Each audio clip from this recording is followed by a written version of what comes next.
Hey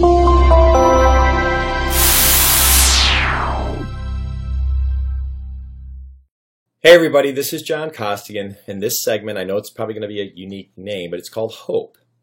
It's about hope in sales and how this can help you if you change your opinion on this a little bit. You know, I've done a couple takes on this because I want to make sure it was really clear. And when I was watching it back, I referenced my 5-set CD called What to Say and How to Say it. And as I'm watching the tape, when I get done, I'm like, oh yeah, it's right there. I'm like, oh yeah, it's on the wall back there, and I completely forgot it was. But it was with this really young guy, like 15 years ago, was really young.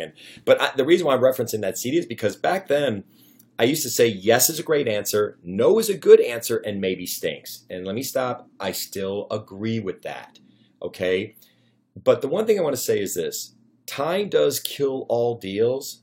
Okay, I agree with that. But do me a favor. Don't kill yourself on the deal.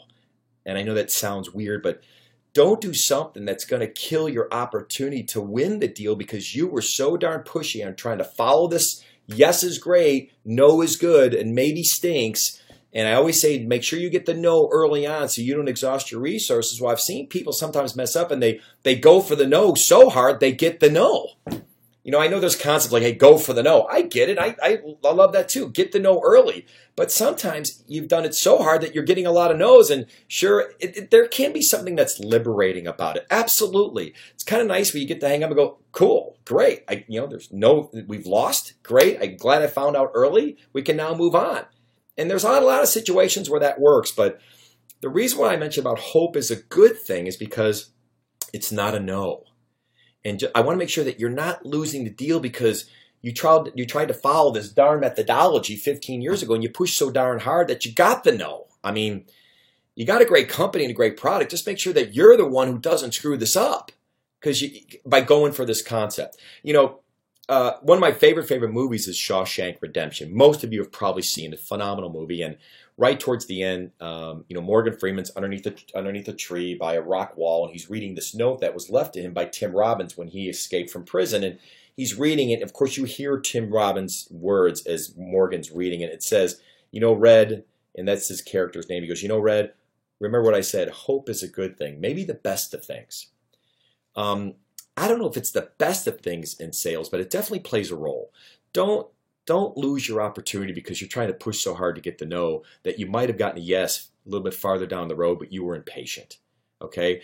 I'm also a big believer that yes, if you want to stay in front of them, I mean, it requires nothing to put that in your tickler file, put it 2 or 3 weeks out. Don't put it in a forecast, obviously. It's not a real opportunity, but you stay engaged. You send a white paper. You bring value. You just don't keep going, hey, how you doing? There's a whole different thing you could do there about giving them value, giving them information where they're looking at you as a resource.